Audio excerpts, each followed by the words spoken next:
Are there advantages to aging?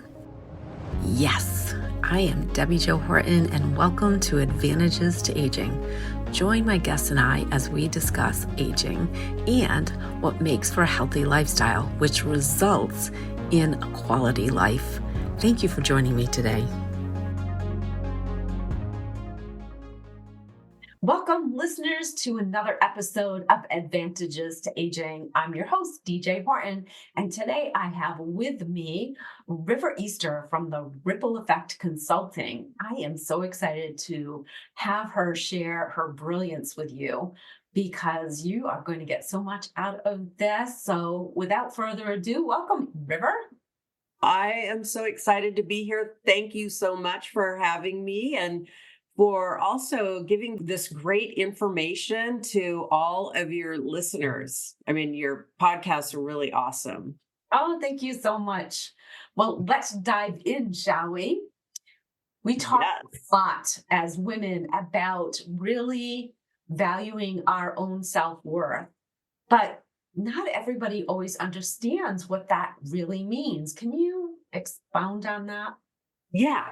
So I was struggling starting my business and I noticed that there was things coming up. I was, not doing this or delaying or saying I needed more information or more training. And here I had a master's in organization development. This is something that I'd wanted to do all my life. I was highly trained in what I wanted to do. So what was stopping me? Well, it was fear. Fear was stopping me. And really, I call it my dragon. So I had gone on this quest to figure out what's going on in my head. And it was, I had to like tame my dragon. And my dragon was fear of rejection. Mm, that's a big one. And, yeah. Yes. And, fear of being laughed at, being humiliated, being judged. And we all have our own dragons that we need to tame, but they all have something in common. And that is that they stop us. They stop us from contributing our gifts to the world. They stop us from making the money that we would absolutely love. They stop us from really being the best version of ourselves. Yeah, absolutely. And I don't know about you, but I find that oftentimes people who want to start their own business or are changing careers kind of fly by the seat of their pants and they don't have a plan. Well, if you're not planning to succeed, then you're planning to fail. So we do a lot of talk about strategic planning and how those can be really critical in whether or not we succeed or we fail. And you don't want to succeed just by luck, right? You really want to have an understanding of why it is that you're succeeding. So, when we talk about strategic planning, what are some of the essential steps in creating a strategic action plan for personal and professional growth? Well, that's a really great question. And a really important thing that I do and that I know that I was really lacking for me was in creating a vision for myself, really having a vision and having what I call a highly calibrated vision. So when I was trained in this transformational system, and it taught me how to create a highly calibrated vision. And because of my background of years and years of creating strategic plans, I'm able to create going from a bigger vision into actionable steps about how you are going to create that. So I have a 90-day action plan and things like that to really help hone in and to be able to measure, right? Mm, Because we want, a lot of times we'll be like, oh, it's not really working. That plan isn't really working. But when we look back, we didn't make the phone calls. Right. right? We just didn't make the phone calls. So is it because we didn't make the phone calls? We weren't following the plan? Were we not meeting enough people? Or is our skills, we're not following a script, and so our message isn't very effective, and we're not asking. That's so Uh, important. yeah, I think that totally. part of that is the mindset, right? Taking action, you have to be in the right frame of mind. And sometimes, especially if this is something new, we are intimidated. One, I think we're intimidated by success. Like, what do I do if I'm successful? Like, what happens next? I don't want to become someone I'm not. And the whole process, you become a more true you. But really, I feel, and I think that you would agree, is that mindset is probably 90% of the problem. Oh, so I'm so glad that you brought that up, because it's not just do you have the right systems in place, because you could have the best system in the world, but you are either not effectively communicating your value, because the mindset piece. Mm. Like, say, for example, well, let me just say another. Uh, I'll say one is communicating your value and really knowing your value and believing in yourself, because self doubt, second guessing, really letting anxiety prevent you from taking risks, like being on a podcast, right? Or being a podcast, a host. I mean, these are going outside of our comfort zone, which creates our brain to go into fight or flight. Then we don't have access to our higher cognitive thinking. And really, it's when you look at the research that they've done, there's been so much research out there about what makes a company successful. And is it the capital investment? Is it the talent? Was it the outside environment? There's in organization development, there's all this different inputs and external, internal environment things that you look at. But what it came down to was the the owner or the person who started it and their mindset. That was it. It was really a big factor in if a business succeeded or it didn't. That's so true. That's so true. You have to see Yeah. yourself succeeding, right? You need to see It- that first. right. And yeah, being able to see it, but also being able to take those action steps in the face of self doubt or fear or what ifs. And that's what women do. We have 30% more brain capacity than our male counterparts. However, we don't necessarily use that effectively. We use it to, again, second guess ourselves. Mm. And and also we don't communicate our value. That's one of the big things that women don't do, is they, like, say for example, a male will, they will apply for a job even though they only meet 60% of the criteria. Mhm. Women won't apply for the job unless they meet 100% or almost 100% of the criteria. Because the men have the confidence that, well, I'll just be able to figure it out. Whereas women, they're trying to, like, you know, be at their very best, be over prepared, and this anxiety so that they don't. The other thing they don't do is they don't toot their own horn. Yes. They don't they diminish their what they do. So, like, say for example, one of a person, a consultant, she came to me because she was starting a business. She'd actually been in it, but she was really getting into her business, and she was comparing herself to what her services were to this other service. And when we really looked at the difference between the services, she was offering a very boutique, customized service. And in her industry, which was the wine industry, that was important. Boutique, customized, they can understand that. Mhm. And so when she actually really identified what her strengths were, what she was actually providing, and really got that feedback, and I helped her see her value, then she could advocate for herself. She could communicate her value effectively. And so she became, she's in business. She's very, very busy, and That she's able to ask for more money. that's awesome. Debbi-Jo with Neora. You know what our brand partners love the most about their Neora business? They can do it from anywhere. Think about it.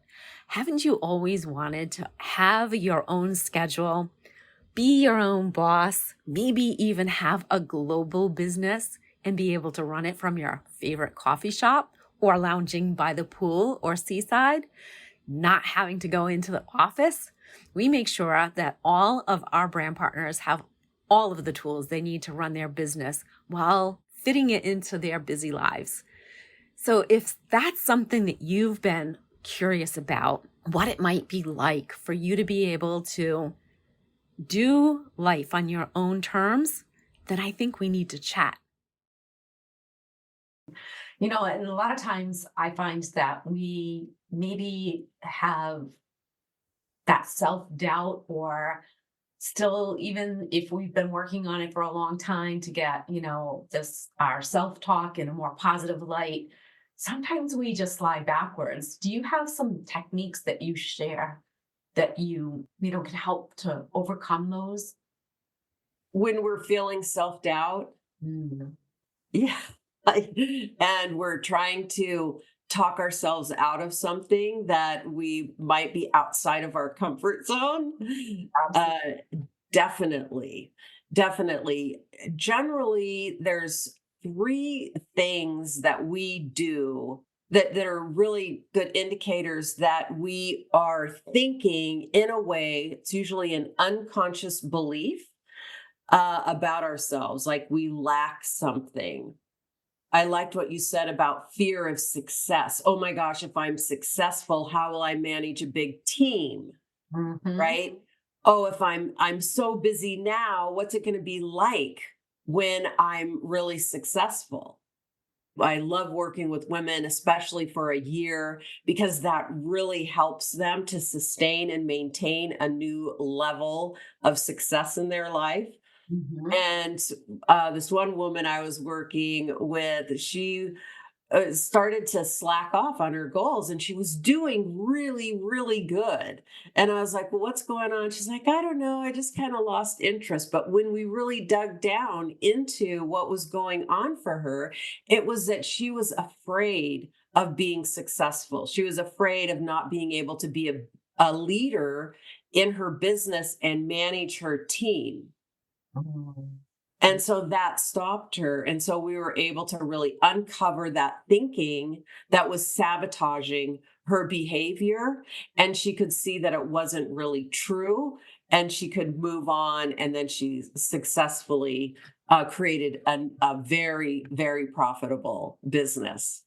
So is there a technique or a practice that someone could, apply when they're Yes. finding that they're, like, struggling with that self-doubt? Yeah. So, one of the things that you can apply when you're struggling with self doubt is really one, notice. That's one of your biggest tools that you have, because generally we are on autopilot and not paying attention to what we are thinking and feeling.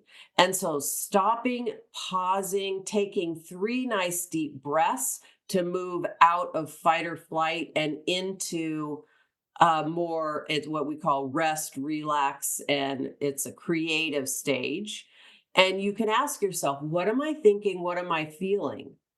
Once we get there, you can identify, oh, I'm really worried about doing this. You can do a number of things. You can list all your concerns down, like, I'm afraid this, I'm afraid of this, I'm afraid of this, right? I'm worried, blah, blah, blah.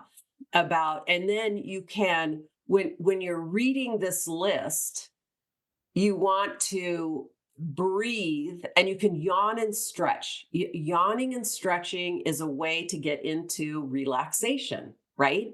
And Cool. so as Yeah. you're, yeah, as you're reading this list, you're starting to see these are all, perceived fears, right? Right. They're all perceived fears. Yeah. And you can then, from there, you can say, well, what is one small step that I can take that's going to move me in the direction of that? And get some support. It's really important. It's really nice to have somebody to hold your hand Mhm. while you are taking big, scary steps. Somebody that's going to believe in you. Like I had one client, she was starting a new business and she was facilitating this group. And she called me up the day before. She's crying. She didn't want to do it.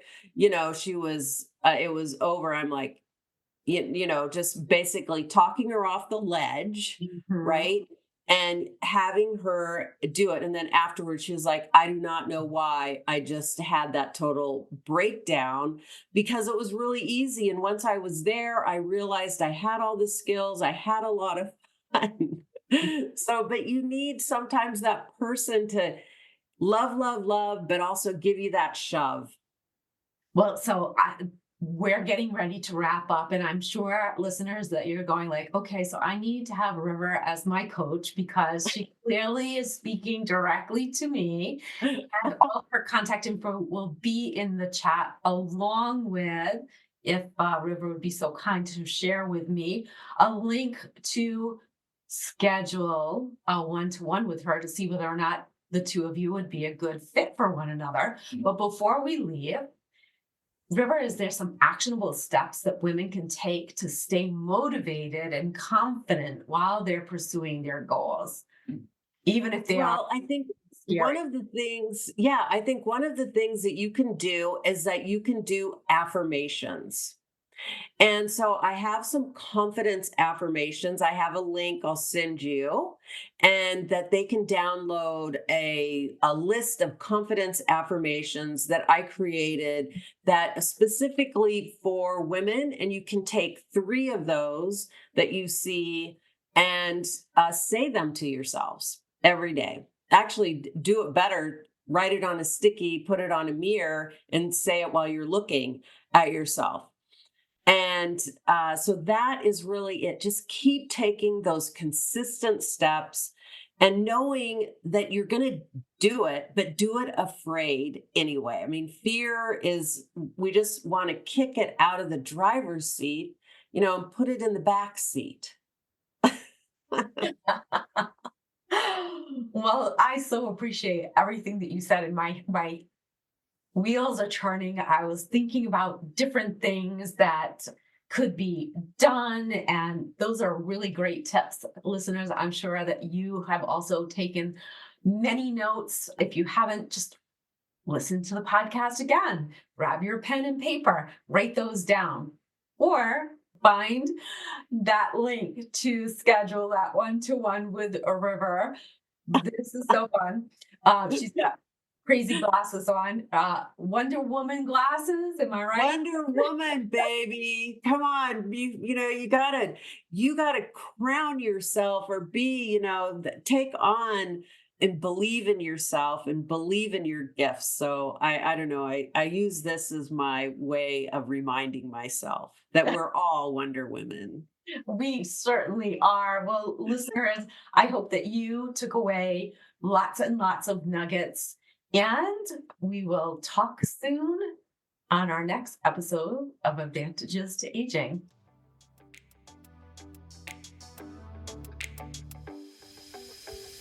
Do you think one of the biggest advantages to aging is all the knowledge we gain along the way? Me too. What did you learn today? Share with me in my Facebook group with the same name as this podcast, Advantages to Aging. Now hit subscribe so you don't miss all the tips to come in future episodes.